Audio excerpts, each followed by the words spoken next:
You're sitting with people your own age, and they're laughing about something, and you're laughing too. At the right moments, with the right volume, and nobody in the room suspects that you feel like you're watching them from behind glass. Not because you don't like them. You do. Not because you think you're better than them. You don't. But because something about the lightness in the room feels foreign to you, like a language you learned too late to ever speak without an accent. They're talking about things that seem to come naturally to them, the easy complaints, the small dramas, the casual way they move through life as if the ground beneath them has always been solid. And you're sitting there with the strange, quiet awareness that you have never once experienced the ground as solid. Not once. Not even as a child. Especially not as a child.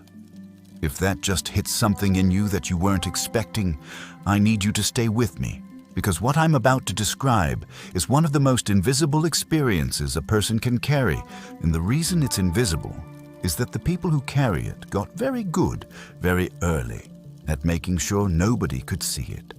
You feel older than you are. Not in the fun way people mean when they say you're an old soul, which is a phrase that has been used to romanticize something that was never romantic. Not in the quirky way people mean when they say you're mature for your age, which is a compliment that was always underneath a description of damage. You feel older than you are in the way that actually matters, which is that your body is one age and your insides are another. And the distance between those two numbers is something you've been carrying alone for so long that you've forgotten it's not normal. You look at people your age living their lives and you feel like you already lived those lives. Like you already worried those worries. Like you already carried those burdens, except you carried them when you were 9, and now they want you to care about them again at 27, and you simply don't have it in you. Let me tell you where this comes from. Because the moment you understand the origin, everything about your life starts to make a different kind of sense. Somewhere in your childhood, something happened that was never supposed to happen to a child. Not necessarily something dramatic. Not necessarily something that would make the news. Maybe nobody hit you. Maybe nobody left. Maybe from the outside your childhood looked perfectly fine. But inside the walls of your home, something was out of order. The adults in your life needed something from you that adults are not supposed to need from children. Maybe one of your parents was fragile, emotionally or mentally or physically, and you became the person who managed their feelings because nobody else was going to do it. Maybe your parents fought constantly, and you became the translator between two people who had stopped being able to hear each other. Maybe one of them drank, and you became the one who kept the house running while they disappeared into something you were too young to name. Maybe a parent left and you became the one who held the remaining parent together by pretending you were fine so they didn't have to worry about you on top of everything else they were already drowning in. Whatever the specifics were, the result was the same. You were promoted. Not in the way children want to be promoted, with gold stars and praise and a sense of pride. Promoted in the way that breaks something. You were moved from the position of child, where your only job is to need things and receive things and be held by the people who are bigger than you, into the position of adult, where your job is to hold things, to manage things, to carry weight, to read rooms, to anticipate problems before they happen, to be the steady one in a house full of people who are anything but steady. You were given a role that no child has the developmental tools to perform, and you performed it anyway, because the alternative was worse. The alternative was chaos. The alternative was a parent falling apart with nobody there to catch them. The alternative was a family coming undone. So you stepped up. You became competent. You became reliable. You became the one everybody leaned on. And you did it so well, so quietly, so seamlessly, that nobody around you ever stopped to ask the question that should have been asked. Who is taking care of this child? Nobody asked.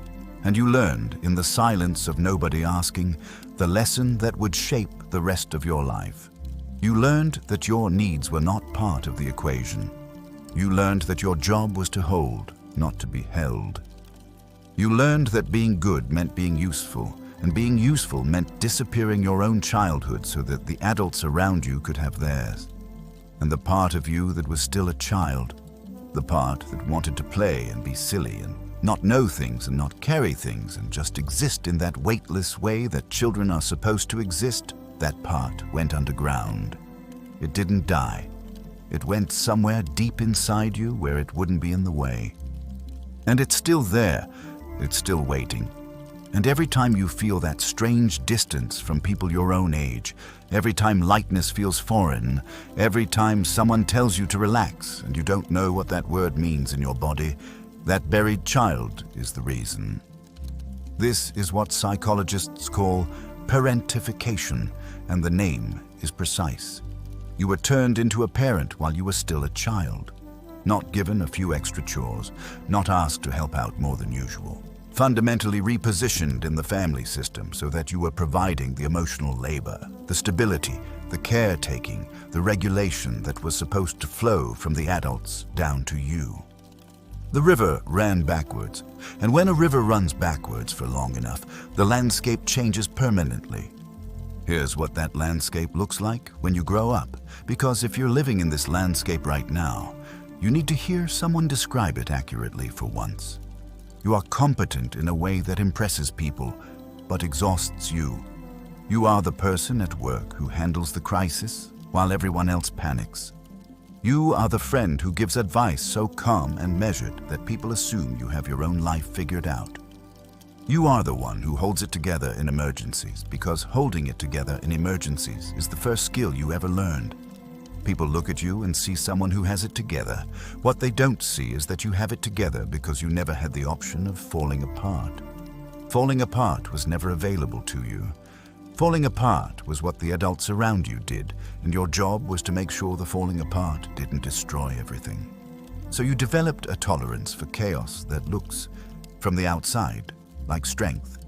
But from the inside, it doesn't feel like strength. It feels like a reflex you can't turn off.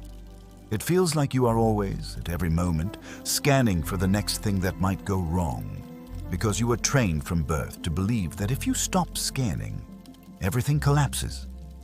You are hypervigilant in ways that most people never notice because your hypervigilance is subtle. You don't jump at loud noises. You don't flinch visibly, but you walk into every room already reading it. You notice who's tense. You notice who's drinking too much. You notice the slight edge in someone's voice that means they're about to start a fight. You notice the energy shift when someone's mood changes and you start adjusting yourself to it before they've even finished changing. You do this without thinking about it. You've done it so long that it feels like a personality trait instead of a survival strategy. But it is a survival strategy. It was built in a house where not reading the room correctly had consequences, and your body has never stopped reading rooms, even though the consequences are no longer the same. You are tired in a way that sleep doesn't fix. This is the tiredness that people like you describe more than almost anything else, and it's the one that gets dismissed the most, because you're not tired from doing too much. You're tired from having been on duty for your entire life without a single shift where someone else took over. You're tired from decades of being the responsible one, the aware one, the one who never fully lets go because somewhere on the back of your mind there's a voice that says, if you stop holding this, nobody else will. That voice was accurate when you were 7. It is not accurate now, but the body doesn't know that. The body is still running the program it was given in childhood, and the program says, stay alert, don't rest, don't need anything, don't let go.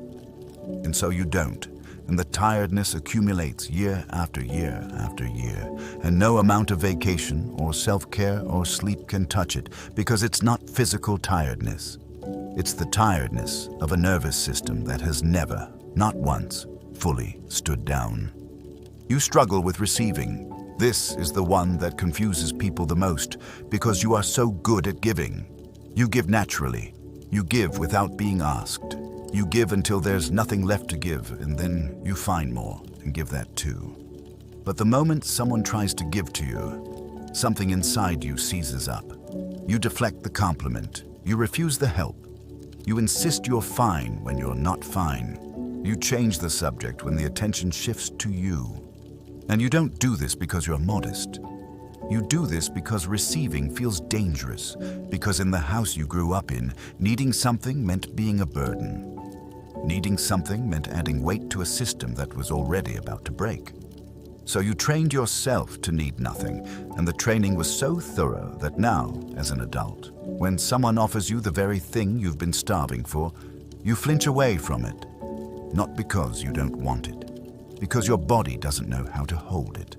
Because the muscles you would need to receive, the ones that let you be soft, the ones that let you be held, those muscles haven't been used since you were very young, and they've atrophied from disuse. You feel a strange grief that doesn't have an object. This is maybe the hardest part to describe, and it's the part that nobody in your life has probably ever asked you about.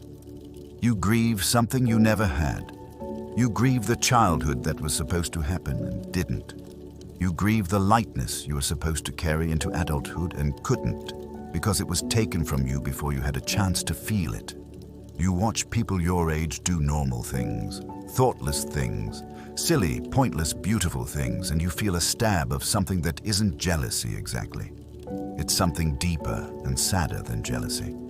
It's the recognition that they still have the thing you lost, the thing that was taken so early and so quietly that you didn't even realize it was gone until you were old enough to notice that other people had it and you didn't. You are grieving a version of yourself that never got to exist. The version who was carefree. The version who didn't know how to read a room at 6 years old. The version who got to be a child for the full length of childhood instead of being pulled out early and handed a set of responsibilities that didn't belong to them. That grief is real. I need you to hear that. It's not self-pity. It's not being dramatic. It's the appropriate emotional response to having something essential taken from you at an age when you couldn't protect it or even understand what was happening.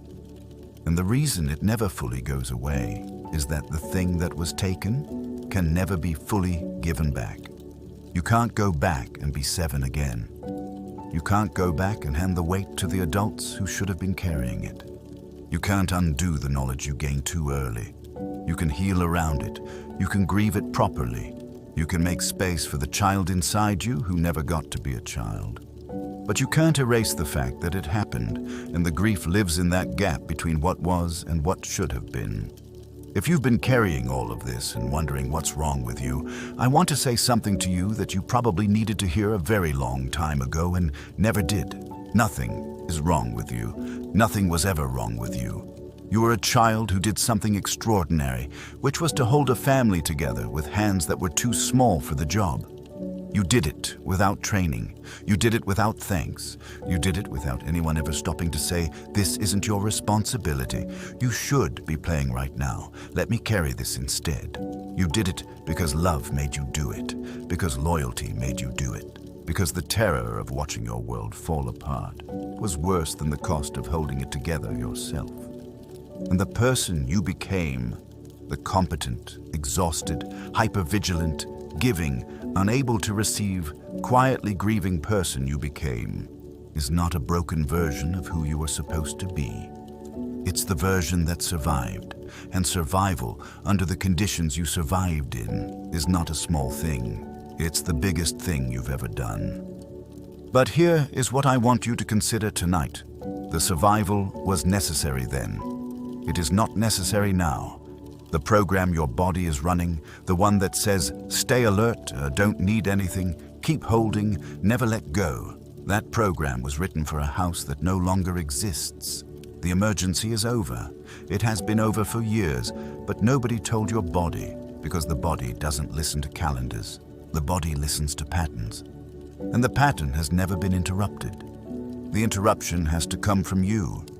It has to come in the form of small, deliberate, uncomfortable acts of letting go. Letting someone else handle something you could handle better. Letting yourself need something without immediately feeling ashamed of the need. Letting a room be tense without rushing in to fix it. Letting yourself be silly or pointless or light, even if the lightness feels fake at first, even if it feels borrowed. even if some part of you doesn't believe you're allowed to have it. You are allowed. You have always been allowed. The child who went underground is still in there, and she doesn't need you to go back in time and rescue her. She just needs you to stop telling her that the emergency is still happening. She just needs you to say, quietly, gently, in whatever words feel true, "It's over now. You can come out. Nobody needs you to hold anything tonight." If something in this reached the part of you that has been waiting a very long time to be reached, I want you to do something small for me. Tonight, when you're alone, let yourself feel it. Whatever comes up, don't manage it. Don't organize it. Don't turn it into a lesson or a plan or a thing to work on. Just let the feeling exist without doing anything useful with it, because that, for someone like you, is the most radical act of healing available. The act of feeling something without immediately turning it into a job.